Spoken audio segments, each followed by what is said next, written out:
So it's been about a month since My Adventures of Superman had ended, and I decided to give my thoughts like I did Velma on this HBO Max series. For a few obvious reasons, it's not a good show, but it did have some potential and a few decent moments, but I want to like kind of explain the how and the why it doesn't work as like a superhero series. Alright, so let me give you my expectations. So my expectation is that, in my opinion, superheroes are colorful costume fighters that do the things that normal people aren't capable of doing, like saving the world. Most superheroes outside of their costumes are just normal, everyday people with jobs that can help out people as well, like cops, detectives, firemen, veterans, first responders, monarchs, lawyers, CEOs, reporters, scientists, etc. These are the type of people that normal, that can definitely help or benefit society, and these are kind of like the normal professions that superheroes have, right? And pretty much, it just like it's a way of just telling you that normal, like everyday people can be superheroes in their own way. Anywho, and of course, the appeal with superheroes are that the costumes, the powers, the mystique, like the secret identity and stuff, and the heroism. That's all things I look forward to when I watch a superhero show. Superman is the first superhero and inspired many characters since 1938, the year he was created. Superman isn't my favorite hero since I'm more of an anime and a video game guy more than anything, but the character is a part of my childhood, of course. Speaking of which, he was kind of the first character I ever dressed up as for Halloween when I was a baby, and I didn't really know it until I saw the pictures of myself when I was older. When I officially learned of Superman, it wasn't until I was like around the age of like 2 or 3 years old, and my mom gave me like a VHS tape. Yes, a VHS tape of Justice League with Superman, Batman, and Wonder Woman on the cover. And it was like the first couple of episodes of Justice League. And of course, I knew Batman through, Batman the Animated Series, but everyone else was kind of like a new phenomenon, like, Flash, Martian Manhunter, Green Lantern. I was like, who are these people? So, yeah. But yeah, like I said, a new phenomenon.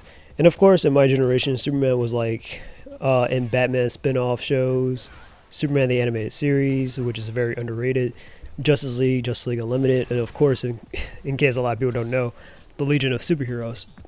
And not to mention Smallville, but I didn't really watch much of like Smallville at the time.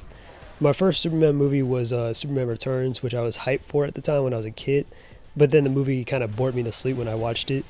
Then, of course, some animated movies would appear, like, Superman and Doomsday, Batman and Superman Public Enemies, movies like that. That was pretty cool.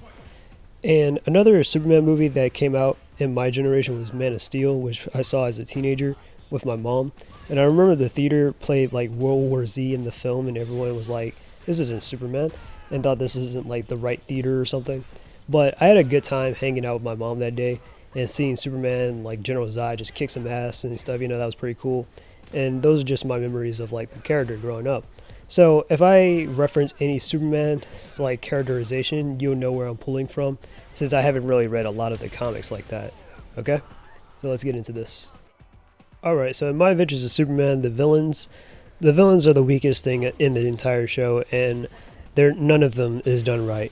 The designs are awful, the origins were changed for the worst, and the motivation is just generic as hell. Okay? Sam Lane and Amanda Waller. General Lane and Amanda Waller are like the ones in charge, and I believe of like Cadmus. I don't think they really say, but it's either Cadmus or Checkmate. And it's pretty much they compose the Suicide Squad out of like Superman's rogues. And I kind of hate this idea that it's called the Suicide Squad, since usually the team is composed of like street level characters like Deadshot and Harley Quinn. So I'm like, when is the Suicide Squad able to take on Superman? But okay. The Suicide Squad isn't really a team that handles Justice League like threats, but handles dirty jobs that Waller kind of just puts them up to. But basically, they investigate fights with Superman, or not investigate, they instigate a fight with Superman and later captures him instead of just studying his actions rationally. And I'm not saying Amanda Waller is a good person, because she will be like she does what it takes to for the greater good. The ends justify the means. But I kind of expect her to be more cunning enough to like make a move if she has to, like in Justice League Unlimited, when she pretty much had dirt on Batman and probably everyone else in the Justice League for that matter. So, but she didn't act on it. She was just like, yeah, I know. So what are you going to do about it? You can't blow the whistle on me. because I can blow the whistle on you, that kind of thing. And then the general being Lois's dad was kind of no surprise either, since most people kind of already know the lore. They know that, they pretty much know that anyways, that Lois's dad is General Sam Lane and stuff. They never refer to him as Sam Lane, but I'm pretty sure, yeah, it's General Sam Lane, and that Lois is a military brat. So yeah. But if you really wanted to like a militant kind of character who hates Superman's guts with a fiery passion of 1,000 suns, then they could have just had General Eiling instead, a guy who became a monster because he hated him so much, So that's where I'm at. Like, they could have just replaced General Eiling with, they could have replaced General Sam Lane with General Eiling and stuff versus doing all this whole daddy drama and stuff with Lois. But that's just me. Alright, next up on this list I got Deathstroke. This is by far the worst version of Deathstroke I've ever seen. Deathstroke is supposed to be like an old guy, or at least a middle-aged, formerly veteran, and an experienced mercenary. Here he looks like a twink 20-year-old who's voiced by Jerry Smith's voice actor from Rick and Morty. And I understand some characters once they get away from certain roles and stuff, but he just wasn't ready for this part and desperately needs recasting. I don't know a single person on this earth who actually likes this version getting cucked by Livewire of all people either, so yeah, that's pretty dumb. So I don't know, I don't know who actually likes this version of Deathstroke. Alright, speaking of which, Livewire. Livewire started out in Superman the Animated Series, in case most of you don't know, much like Mercy Graves or Harley Quinn from Batman the Animated Series. She was pretty popular enough to make it into the comics. Now, if the writers from My Adventures of Superman were giving their take on Livewire, I promise you this idea would have been left on somebody else's doorstep if they were a child or something. The design is heinous, okay? Because they race swapped her to be black, they gave her a blonde and bowl haircut, and they gave her a generic bodysuit that eliminates any kind of curves that she might have had for a normal woman. It's really lame. And to top it off, they gave her a very cliche mercenary backstory instead of just making her a radio personality, which is kind of suitable to her character and stuff, because if you actually watch Superman the Animated Series, Livewire was pretty talkative, and she had a bad attitude and stuff, so it made sense for her character to be a radio personality. And I think it's kind of just dumb also to just make her Superman's first villain in the series. But yeah, and I keep saying this on social media and stuff, I'm you could have just had her, you could have just replaced you could have replaced Livewire with Toyman or something. I think that would have been a good start, since Toyman is a classic villain in my opinion. But okay. Next up on my list, I got Silver Banshee and the Inner Gang. I don't have much input except for this is what they started out to make the villains have more tech-based powers and stuff, when the origin requires accidents or supernatural abilities. And I'm sure in the comics, now again, correct me if I'm wrong, but I believe Silver Banshee has supernatural powers and stuff. She doesn't use advanced technology, I know that for sure. But anyways, Inner Gang is literally just a group of juvenile delinquents trying to rob convenience stores and bank stuff with advanced tech. So yeah, do with that if you will. Next up on my list I have Heatwave. Alright, I'm going to keep this short and simple. 1. Heatwave is a Flash villain. 2. Heatwave is gender swap. 3. Heatwave looks like a man more than a woman despite the gender, the gender swap. So that's just my opinion on Heatwave, okay? I'm not going to go into any more detail. Next up, I got Parasite, or Professor Ivo.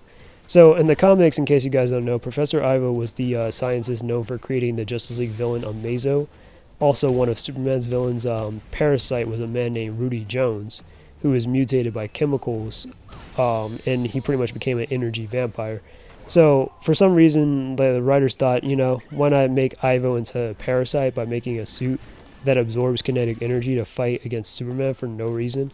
Basically, Ivo, who is a man-bun hipster who runs a successful company, pissed away his family fortune pissed away his own fortune by just taking an entire ballroom hostage and tried to kill Superman openly because Clark Kent humiliated him for a few seconds. My thing is, how did he expect to get out of that situation? And this is something I'm just I really want to have this conversation.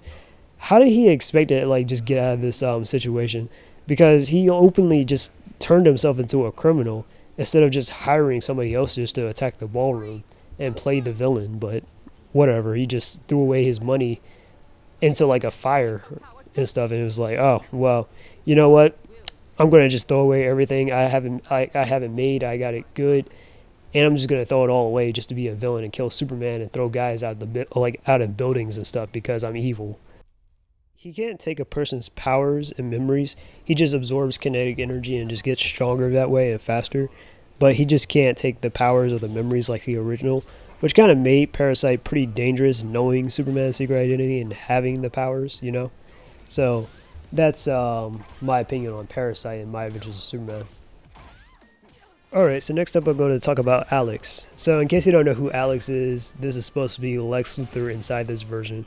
So I didn't really know that this was I didn't know Alex was actually Lex Luthor until after like the episode with Parasite and stuff. I was like, wait, what?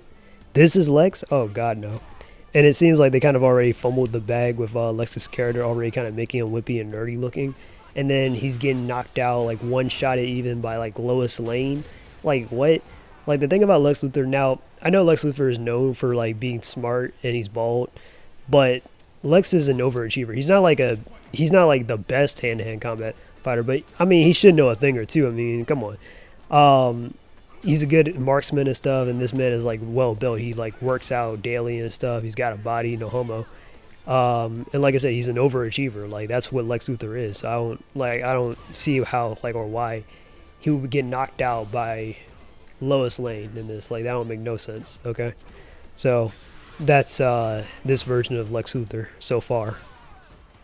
All right, so we're gonna talk about the heroes or the main characters up next. So I kind of wanted to talk about the Kents a little bit, but I don't really have too much to add, to be honest with you, or too much to like, you know, to even write a paragraph. But I just wanted to just say like it's kind of weird because Ma Kent is like, she just looks like she's 20 years apart from Pa Kent, especially in the flashback and stuff. I'm just like, what?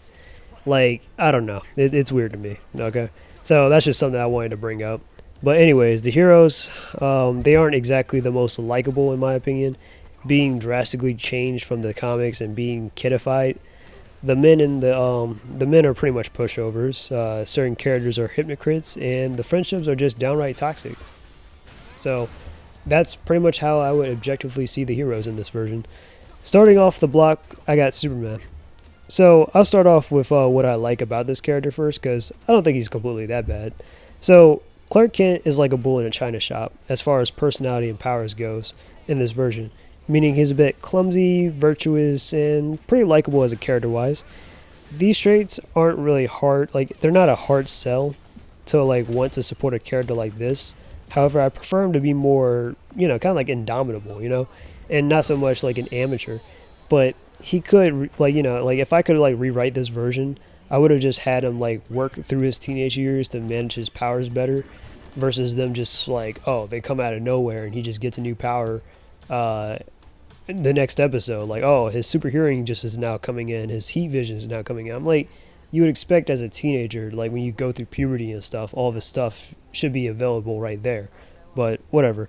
So, you know, it'll pretty much be easier for him to like pass as like a human and stuff by the time he's like a young adult. I also would have had him travel the world too, like how he did inside the comics or in Man of Steel, so he can kind of be a little bit more experienced before becoming a reporter. And this can be pre-established or displayed on like as a montage or something, kind of like how in Samurai Jack they had that montage where Jack was like going through all that training and stuff in the first episode before fighting Aku. That's what I think they could have done with that, or just display, yeah, or just like kind of just pre-establish it. Like they could just acknowledge it on the side or something like that. But yeah, before he starts his job at the Daily Planet. But that's just my opinion. But that's what I would have just done at least, you know. Here, he constantly needs outside help to get out of a jam. He's not very protective of his secret identity, and he kind of lacks confidence. So we have an insecure Superman who's not very smart and relies on normal people more often than not, which isn't a hero I want to like follow. When he wants to like, you know, like when he gets captured by the Suicide Squad, he was kind of interrogated by like the general, and he was kind of like crying his eyes out and was like broken. Superman of all people, broken. Which kind of reminds me of like this scene from the 2003 series of TMNT when my boy Raph was like getting interrogated in like one of the first few episodes by the Shredder's enforcer Hun, who had previously tortured one of the Turtles' villains, Baxter Stockman. And you know what Raph did? Pretty much all he did was just crack a your mom joke, smile, and escaped with thanks to his training and stuff. That's what I mean by like indomitable spirit. Hey, watch where you're poking those things. When I get out of here, I'm gonna... This is some nice steel. How about telling me who gave them to you? Yo mama. I'm sorry, I didn't quite hear you. You know, I get a little clumsy when people don't answer my questions. Hey, nice tat. Purple dragon or just some big ugly chicken? Let's start with just exactly what kind of freak are you anyway? Not to mention, Superman was in a similar position in Superman the Animated Series when Darkseid had brainwashed him against the world and stuff. And he was captured and he didn't give up as easily because he fought for his life, saved his cousin Supergirl, and along with Lois Lane, they all got out. So that's what I mean by like the type of hero that I want to like follow or get behind. You know, somebody that is confident, you know, that kind of thing. He also spends time trying to talk down a villain rather than actually trying to stop them or arrest them. Like when he fought Heatwave for the first time, who, I don't know, was robbing people. So that was kind of dumb. Like he was pretty much questioning Heatwave. He's like, who is after you? Who? And so on and so forth. I'm like, you should probably be putting her in jail for putting other people in danger and using advanced technology to steal for her own self-gain. But okay. So far, that's the most part. He's a tolerable character, but he's easily discouraged by small things, and sometimes he gets overshadowed by like very like just dumb things and stuff, like the city saves Superman headline and stuff. That was also pretty dumb and stuff. It kind of really downplays his abilities and diminishes him like a lot. So that's what I think on this version of Superman. Alright, so up next I got Jimmy Olsen. Jimmy Olsen, it's not just the fact that he's race swapped to be black that bothers me, but it's his character and how he poorly like represents black people in general is what bothers me. Jimmy in this version is annoying, over dramatic, and he pretty much plays like a third wheel to Superman and Lois, and the creative team thought that making Jimmy like this was a smart idea. Like basically he's a literal token black character. Like I shit you not, he really is just a literal token black character. Alright? And I mean, it was pretty obvious from the race swap and everything, but even like his own importance is that, yeah, he's just there just because. His design is based off of CW Supergirl's version of James Olsen and Gus from the Owl House. Jimmy is eccentric and a social media influencer. He feels some type of way when he takes a backseat to like Lois and Clark's relationship. It's also pretty dumb in my opinion that he knows that Clark was Superman from like the get-go, but at least like he was like respectful enough to kind of wait for him to like come forward with it instead of just jumping off a building to kind of force him into that situation. Alright, up next we got Lois Lane. So when I first saw the promo images of Lois Lane in this version, I thought to myself, this was a boy. Pixie cut, flat-chested, and basic clothes. Those aren't exactly the things I kind of imagine Lois Lane to have. Usually when I think of Lois Lane, I think, long raven hair, sassy, professional business attire, that kind of thing. And some people will think that it's like, it makes her like, more tomboyish or whatever. But to me, it's better just to keep her how she originally was and what she looks like and stuff, mainly because she's supposed to look that way, for starters. And I say that as an artist. And two, to avoid pissing off the fans that hate unnecessary changes to characters that they like. It's really stupid and repetitive at this point, and it doesn't work, okay?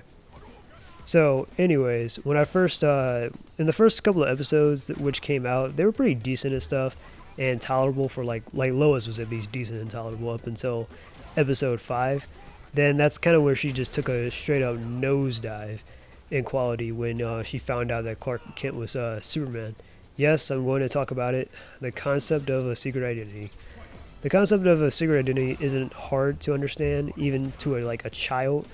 Secret identities are meant to protect your loved ones and yourself included from unwanted attention, like supervillains and the public. clearly if a villain were to like find out, like if they were like break into like out of like prisons or whatever, or hire someone to like attack you directly, at least when you least expect it. And when it comes to like telling certain friends, especially people you just met, some might not be as like trusting, and some can be just like can be put in danger the more they get involved. That's why it's justifiable to tell lifelong friends or people you're in, like, we feel like a very serious relationship about it, but not just people you just met. That's kind of just dumb. So here Lois tries to get Clark to squeal that he's Superman by chasing him and throwing herself off a building to get him to like reveal himself to her. But before I get into that's why I wanted to talk about, like, before I talk about what's morally wrong and stuff in this with this picture, I want to talk about like how this all could have been avoided in the first place. So the context is Superman leaves Lois on top of the Daily Planet to get her to stop following him, since she's been pretty much tailing him to try and figure out, oh, he's Clark Kent or whatever. And later he gets into a fight with Deathstroke, which somehow Superman ends up losing. Okay, so Clark, he returns to the exact same spot that Superman left Lois, rather than just going home to rest up. His cut wounds should have been healed before he had time to even before she had time to notice his own cut wounds. They should have been healed at that point, since Kryptonians heal faster than humans. And last but not least, he's also fast enough to get changed, or at least move at super speeds before she can even react, and just have her on the ground before she hits the pavement. So there is that. So some people say that she's smart for figuring it out so soon, but to me, she had plot and bad writing in her corner anyways. Then they're comparing her to Amber from Invincible, which I agree. Both have been race swapped. Lois is Korean now and stuff. Amber is black, into a lesser version of themselves, and they feel entitled to the main character's secrets when only knowing him for like a short amount of time. For Amber, it's been like 5 months. For Lois, give or take, it was at least a couple of weeks or so in. She hasn't known him like that long. So I'm like, wow, that's also pretty stupid as well for the writers to even like make that a thing. So yeah. Alright, so ever since this moment and how fast paced their like relationship to like confessing one another's love in like less than a month, I've lost interest in this entire dynamic as a whole. Because she kind of just shames him for keeping a secret, but later keeps a secret from him about his evil versions, and doesn't get the same kind of energy. So I find that, of course, hypocritical at that. This show has a weird obsession with their take on Lois, making her receive no consequences for her actions, being smarter than and like just more strategic than Superman, and forming a like council of Lois, which I'm not saying this one did, but basically in the show, there's like literally a council of Lois, the whole multiverse thing, with none of them resembling the original Lois, by the way. And honestly, the closest thing that we have on the show to a Lois Lane is actually this version of Vicky Vale. So that's kind of crazy. Alright, so in conclusion, this show is recommended to people that like the Netflix take on She-Ra, and I believe the head writer is one of the head writers of She-Ra is actually the producer, the showrunner on this show, so that makes a lot more sense. And it had a not so bad start, honestly, like with the first couple of episodes. Even some like Superman and DC comic fans were like, like Real Comic Book Gamer or Black Lion said it was kind of decent, or they liked it for the most part. But if you ask me, it's way too fast paced with the whole Clark and Lois relationship. Jimmy and Lois learning his secret identity in like 5 to 6 episodes, and people considering Superman to be a threat. And obviously it tries really hard to be an anime-like with the magical girl transformations or whatever. They got other stuff like that, but I'm not going to go into it right now. And like I said, I am an anime guy and stuff, but I don't get easily wooed by any more like Easter eggs or references and stuff. The MCU and this whole saturation and stuff, like when it comes to like these superhero movies, kind of killed that hype for me. So I'm not impressed. So there you go. The writers are not very self-aware of their own male audience, since to them they can't design any like appealing or feminine women, but have no problem highlighting Superman being shirtless. So there's a double standard there, definitely. And on top of that, this was intended to be a kids show at that, with the weapons and the injuries being toned down. The show is to me a 5, maybe 6 out of 10 if I'm just being generous, because there are a few things I do like about it, but it's not a good show. But if I were to recommend this show, I mean, I would definitely recommend like Iron Man Armored Adventures. And that's about a teenage Tony Stark and his friends, Rhodey, James Rhodes, and Pepper Potts and stuff, and Rhodey, who is officially black, not race swap like Jimmy and stuff, is Tony Stark's best friend and roommate who supports him as War Machine and also makes sure that Tony doesn't fall from grace by building weapons and stuff like his dad, or like how he originally was in the comics. And Pepper is Tony's eccentric, talkative love interest that helps Tony and Rhodey with, classified files and stuff and information like that, since her dad works for the FBI, then later becomes Rescue. Also, one of my favorite YouTubers, Trey McHale, did in fact do an edit a while back of pretty much a edit of like Lois and Jimmy and stuff, where they actually look exactly like how they should in the comics and stuff. So that was pretty cool, and it actually went pretty viral too, like about, I think, over 2 years ago and stuff, and everybody was talking about it. Like Young Ripple was talking about it, other YouTubers talked about it and stuff. So yeah, so it was a pretty good edit, and now I'm talking about it. So those are just my recommendations, and those are my thoughts on My Adventures of Superman. Normally I don't do a whole lot of reviews like that, but I mean, when I like see something and stuff, and I really want to have the need to just want to talk about it or just put my thoughts out there, I'll do something like this, like a review or something. So there you have it. So tell me what you guys think of My Adventures Superman. Did you like it? Did you hate it? Did you think it was alright, or do you like, oh my god, I couldn't tolerate it, or am I just being too critical? Anyways, tell me what you think down below. This is Keenest Fox, and I'm out. Peace, and until we meet again.